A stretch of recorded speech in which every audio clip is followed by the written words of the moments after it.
So today we're here because we want to be able to provide an update on our plans going forward after having the directive from the governor that our kids would be out of school for the next 3 weeks. We were already going to be closed on Monday, March 16th anyway. That was a scheduled day off for us because it was our third quarter break day, and so that was already going to happen. Last week I met with head custodians and we had already decided that they were all going to work on Monday and they were going to do a deep cleaning of the building, an additional deep cleaning. We've been doing a lot of deep cleaning, but we were going to take the opportunity Monday to really scrub under desks and everywhere. So that's going to continue.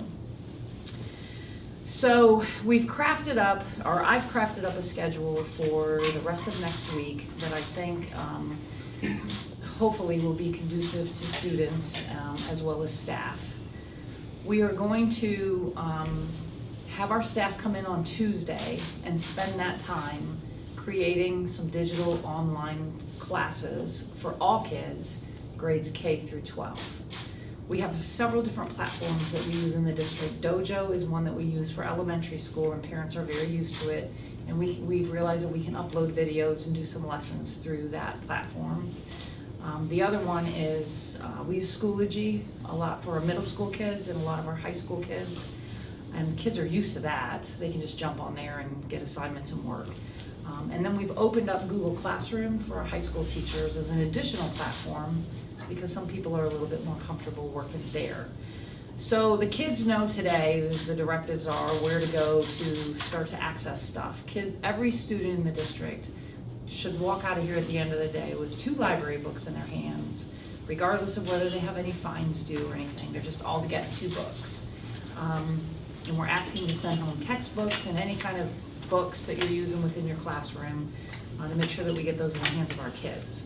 So our staff will spend Tuesday prepping the lessons and getting things ready. And also then we will have an opportunity to provide hard copies of those assignments for those kids who do not have internet access or computers at home.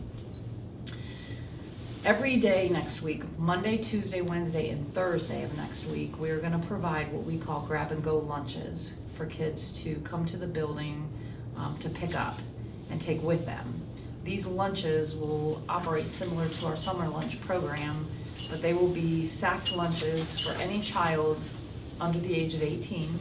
And within that sack, there will be a lunch provided as well as a breakfast for them for the next morning.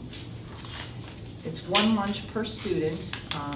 The student can go to their neighborhood school. They don't have to attend that school. They can just show up to their neighborhood school, and it's open to all kids regardless of where they go to school. So if they're not a Lima City Schools student, we're not going to ask that question. It doesn't matter. We're going to give them the food.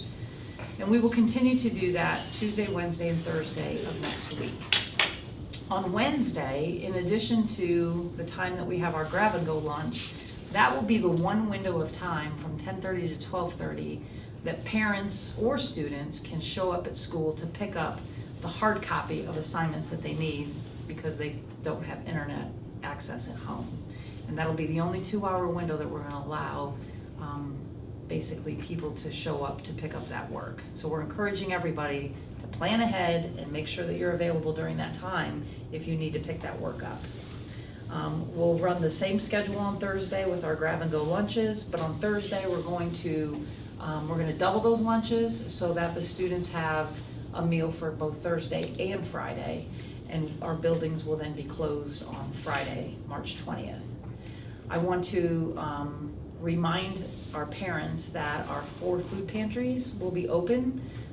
Those are open for all of our families. Those are located at Unity, Freedom, North, and Heritage.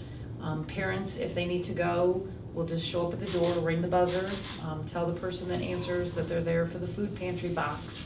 They'll have boxes already prepackaged, and really it's for anybody, and they can pick up the food box and take it home with them. The Spartan Health Clinic at Lima Senior High School will remain open Monday through Friday, so that if we have people that need to see the nurse practitioner, they'll be able to access that as well. We are limiting traffic into our building to staff only. And we're also really asking things of our staff, like bring your lunch, we don't want you to leave. We've reduced their work hours from 8 to 1, with the understanding that once you come in, we're not coming and going. We're trying to limit the amount of traffic in and out of the building.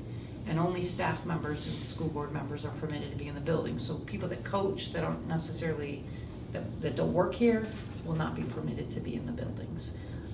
We just want to try to cut back on any possibility of some contamination that could happen.